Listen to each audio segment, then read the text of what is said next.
Para o Evangelho deste domingo de hoje, tirado do Evangelho segundo São Lucas, capítulo 17. Naquele tempo, caminhava Jesus para Jerusalém, passando entre as fronteiras da Samaria e da Galileia. Quando ia entrar numa aldeia, vieram-lhe ao encontro 10 leprosos. Tendo parado a certa distância, ergueram a voz, dizendo: Jesus, ó Mestre, tem piedade de nós. Vendo aquilo, disse-lhes Jesus: Ide mostrar-vos aos sacerdotes. E aconteceu que, enquanto iam, foram purificados. Um deles, ao ver-se curado, voltou atrás, glorificando a Deus em alta voz, e prostrou-se de face em terra aos pés de Jesus, dando-lhe graças. E era um samaritano. Tomando a palavra, Jesus disse: Será que os 10 não foram purificados? Onde estão os outros 9? Não se encontrou para voltar e dar a glória a Deus, senão esse estrangeiro? E ele lhe disse: Levanta-te e vai, a tua fé te salvou. Pode sentar-se. Nós estamos hoje no 13º domingo, depois de Pentecostes, primeiro domingo de setembro, domingo de segunda classe. Amanhã, dia 5 de setembro, é a festa de São Lourenço Justiniano, bispo e confessor, festa de terceira classe. Na terça-feira é dia ferial. Dia 7 também, igualmente, dia ferial. E dia 8 de setembro é a festa da Natividade da Santíssima Virgem. Festa de segunda classe, com memória de Santo Adriano Mártir. Dia 9 de setembro é ferial, mas se faz memória de São Gorgônio Mártir. No sábado é a festa de São Nicolau de Tolentino, confessor, festa de terceira classe. O próximo domingo será o 14º domingo depois de Pentecostes. Como habitualmente fazemos, né? Até outubro, né? Então se rezará o Santo Rosário nas intenções do Brasil, dessas eleições em particular, logo depois da Santa Missa. Em nome do Pai, e do Filho, e do Espírito Santo. Amém. Para vocês, temos hoje uma pregação um pouco diferente, bem diferente, melhor dizendo, a fazer, que não vai ser, cujo objeto não será o Evangelho de hoje. Nós hoje devemos falar um pouco e lembrar, para os que já sabem, aprofundar um pouco, talvez, para os que não sabem ainda bastante, e ensinar, já que nosso grupo de fiéis sempre tem pessoas novas que vêm, né? Lembrar a questão da missa. Questão da missa e o porquê de nosso combate. Notem bem, nós estamos empenhados aqui em tentar ajudar a fazer nossa pequena parte para que o atual governo federal se mantenha no poder, já que estamos sob uma ameaça muito grave de um governo muito mau, caso o partido contrário de esquerda vença as eleições. E estamos empenhados nisso, porém, esse não é o problema principal. Isso é importante, mas não é o principal problema. O problema principal, cuja melhoria influenciaria em tudo mais, é o problema que nós enfrentamos há mais de 50 anos, o problema da crise na Igreja Católica. Esse é o centro de nossas preocupações. E então, nós nos dimos conta nos foi informado, de que haverá missas agora, mais missas agora em Salvador, missas tridentinas, ou seja, missas tradicionais. E serão celebradas, ou já estão sendo celebradas, na paróquia do Rio Vermelho. Então, o fato nos causou um pouco de surpresa. Por quê? Porque ele vai contra a corrente. Contra a corrente. A corrente atual é de uma restrição cada vez maior da parte das autoridades romanas, da parte do Papa Francisco, uma restrição cada vez maior à missa de sempre. Isso é o que está se fazendo em geral aí. Quem tem mais informações aí sabe que várias missas de norte a sul do Brasil, e não só no Brasil, mas no mundo em geral, estão sendo proibidas, depois do motu proprio Traditionis Custodes, que anulou o motu proprio anterior, Summorum Pontífico de Bento XVI. Então, a tendência geral é essa. Então, por que aqui se faz o contrário? Quer dizer, aqui na Bahia em geral, aqui em Salvador em particular. Então, isso já soa estranho e nos lembra, a mim pelo menos lembra, o que ocorria na França há anos atrás, antes da crise da fraternidade, quando a fraternidade era verdadeiramente um baluarte da tradição, e então havia aquelas comunidades que eram ligadas, chamadas rallies, ligados a Roma. Então essas comunidades tinham também suas missas tradicionais, porém ligadas, birritualistas, etc, etc. E quando havia um priorado da fraternidade, se fazia também um priorado dessas comunidades, para fazer concorrência. Então, isso lembra, só pode parecer isso. Então, da nossa parte, nós devemos lembrar a doutrina, para que as pessoas estejam esclarecidas, para que não se deixem levar pelas aparências. Devemos lembrar um pouco o que fez São Pio V, o que fez Paulo VI, o que fez João Paulo II e Bento XVI, e finalmente o que faz Francisco. É preciso entender, as pessoas às vezes têm uma noção muito superficial da questão da missa. Elas pensam assim: bem, São Pio V fez o rito tradicional, esse rito que eu celebro. Ele era papa, ele tinha direito a isso, então ele fez, tá bom.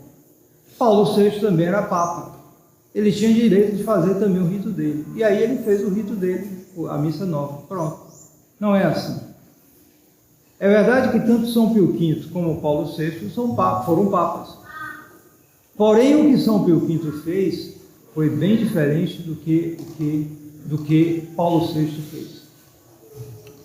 O que São Pio V fez foi tomar o rito tradicional, tomar a tradição da igreja e uniformizar aquilo, dando o peso de sua autoridade, canonizando aquilo.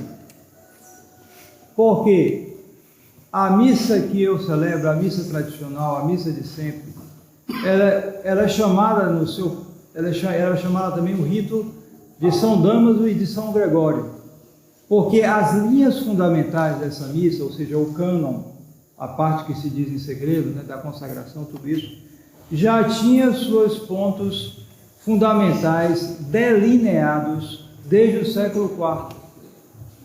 A missa foi Nosso Senhor que celebrou a primeira missa, né? Logo depois os apóstolos foram elaborando e Nosso Senhor já deixou princípios ali.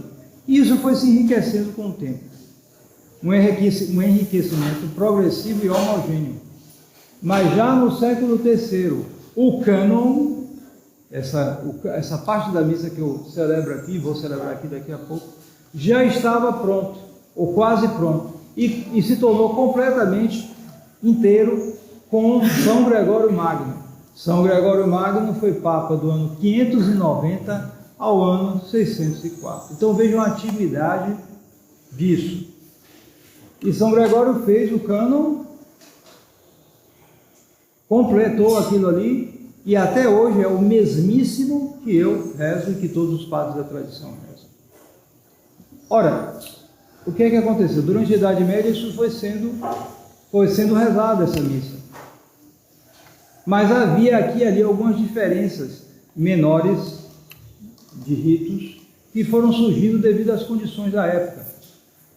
Em particular a questão das cópias, porque não havia imprensa. Tudo era copiado à mão. Então, naturalmente, havia algumas discordâncias aqui e ali, além das separações geográficas, tudo era mais difícil, as comunicações. Ora, quando se chegou no século XVI, houve a Revolução Protestante. E a Revolução Protestante, ela afetou o dogma e, como consequência, afetou também a liturgia. A liturgia foi um instrumento que Lutero utilizou para tirar a fé dos alemães, para transformá-los em protestantes. E ele alterou de uma maneira muito esperta, porque ele conservou certas aparências, mas tirou o essencial. As pessoas foram perdendo a fé sem se dar conta, com o rito que ele inventou. E logo depois, outros inventaram o seu rito. Porque o que acontece com o protestantismo é sempre isso. O que avança é a divisão. A divisão não para de avançar. Toda hora é o quê? Uma mesma seita que vai aumentando, aumentando? Não. Toda hora é uma nova seita. É a divisão que aumenta. Então, isso produziu uma grande anarquia litúrgica. E essa anarquia afetou também o campo da Igreja Católica, na medida em que esses hereges estavam ali no meio, muita gente se deixou levar e a liturgia começou a sofrer com isso. Então se fez o Concílio de Trento para combater a heresia protestante. E São Pio V, que foi um papa que veio depois do Concílio de Trento, continuou a cumprir as ordens dadas pelo Concílio de Trento. Ele foi implementando as medidas, e entre elas, a principal de todas foi o rito da missa. Por quê? Porque com a imprensa, já na época de São Pio V, já havia a imprensa. A imprensa, inclusive, favoreceu muitos protestantes no começo, porque eles imprimiam muitos seus livros ruins, cheios de blasfêmias, cheios de coisas horríveis, gravuras, isso tudo. Lutero fazia muito isso. Eu tenho gravuras deles, são horríveis. E eles utilizavam como meio de propaganda para perder as pessoas, como aliás acontece até hoje. Mas a imprensa trazia também uma vantagem, ou seja, unificar tudo. Porque se você faz uma edição e você publica a edição, tudo igual. Então isso forneceu a ocasião para São Pio V de uniformizar toda aquela tradição da Igreja Católica. Ele então pegou essas tradições, mandou fazer um estudo muito bem feito, as várias versões, cópias, etc., e fez uma versão única e impôs para todos os padres da Igreja Ocidental. Ele unificou, portanto, o rito. Ele não inventou uma coisa. É muito diferente. Inventar e tirar da cabeça do nada. Não. Ele unificou aquilo ali. Ele unificou uma tradição que já tinha um milenário e meio. E ele disse que quem mexesse naquele rito incorreria nas maldições dos santos Pedro e Paulo. Pois bem, esse rito unificado, tradicional, feito assim, foi feito como uma barreira contra os ataques protestantes. Isso foi o que fez São Pio V.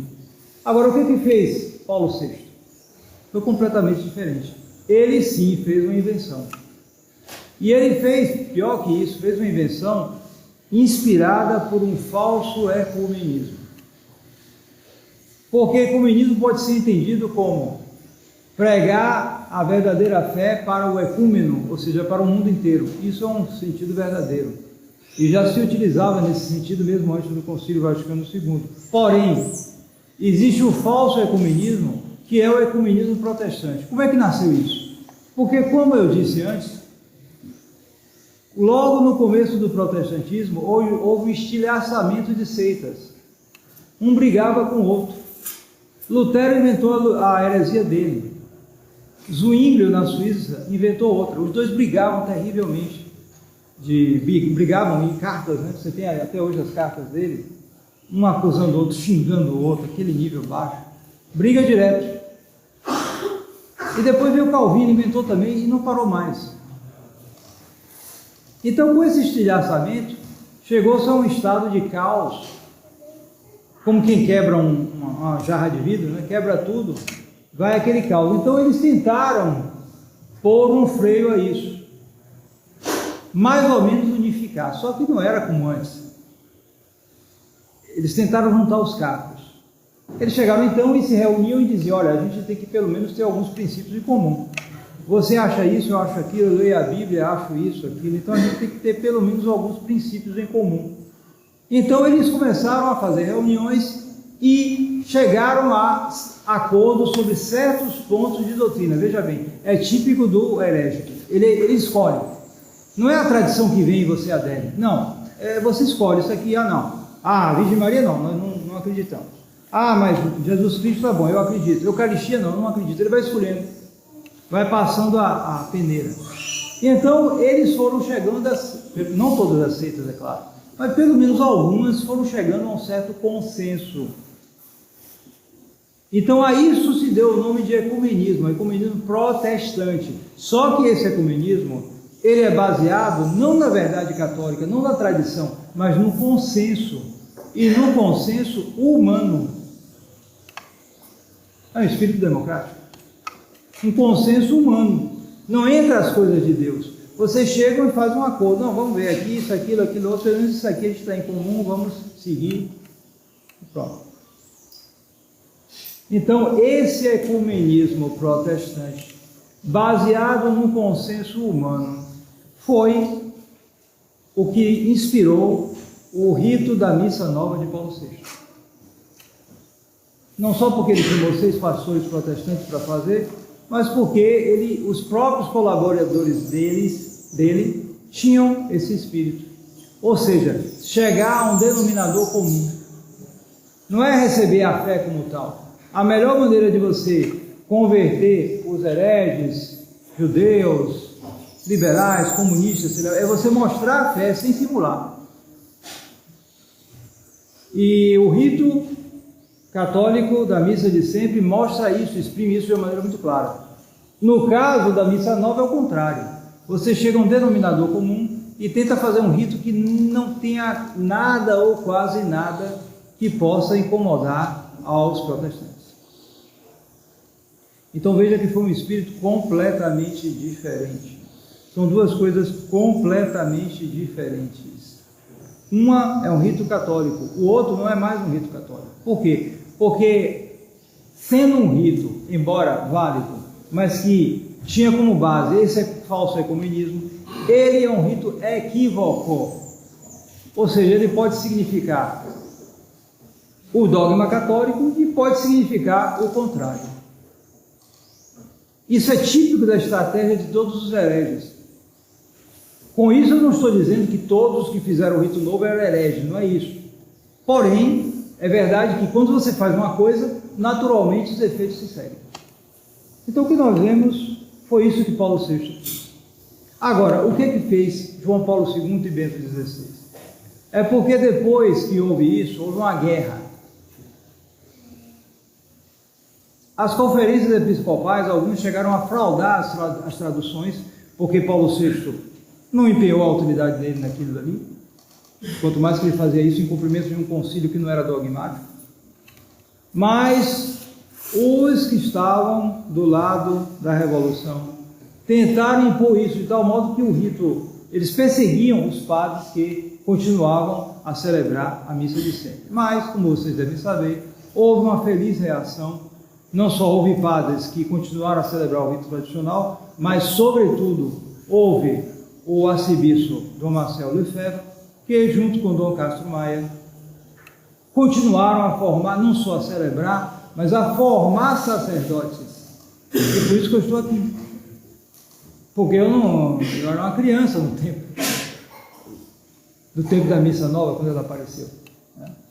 Mas eu não sabia nada. Porém, eu e muitos outros continuam sendo formados dessa maneira. Então, o que fez João Paulo II e, sobretudo, Bento XVI? Ele fez um arranjo. Ele fez um arranjo ecumênico dentro da tradição. Ou seja, um ecumenismo baseado no consenso humano dentro da tradição. O que é que ele fez? Ele fez um decreto em que ele dizia que o rito ordinário da Igreja Católica era a missa nova, mas que o rito extraordinário era o rito da missa de sempre. Então, as pessoas, muitas foram iludidas na época, pensaram que ele reconhece os direitos da missa tradicional. Não, ele não reconheceu. Bom, ele disse que não tinha sido proibido, ele não podia dizer que era proibido, Ele sabia que não era proibido. Mesmo Paulo VI, todos os papas sabiam, não se podia proibir essa missa. Mas ele fez um arranjo em que ele queria conciliar a tradição com a revolução. Assim como os protestantes queriam conciliar os erros deles, erros e acertos, porque eles escolhiam coisas dentro do que eles liam na Bíblia, assim também Bento XVI quis conciliar tradição e revolução. Foi assim que veio esse decreto, esse motu proprio, que durante anos, é verdade, produziu efeitos colaterais que a revolução não queria, ou seja, aumentou o número de gente que procurava a tradição, veio a internet, tudo isso é verdade. Porém, o principal era isso, que as pessoas perdessem o sentido da diferença.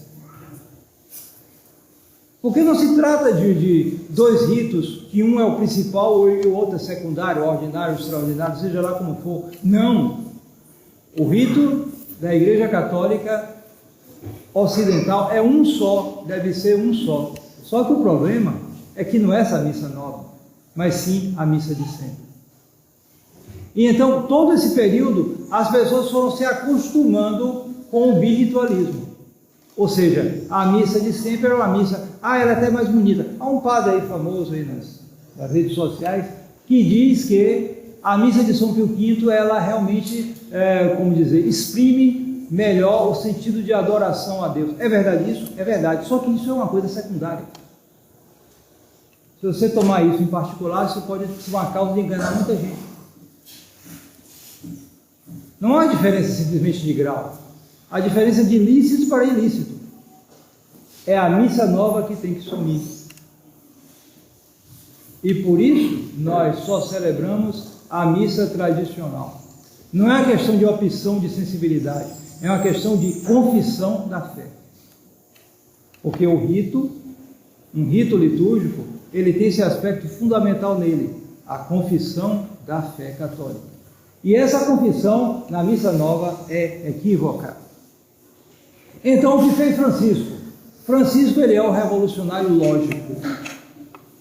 Francisco equivale, mais ou menos, comparando com Bento XVI, é como se comparar um comunista com um liberal. O liberal, ele é equívoco, ele é incoerente. O comunista, ele é lógico.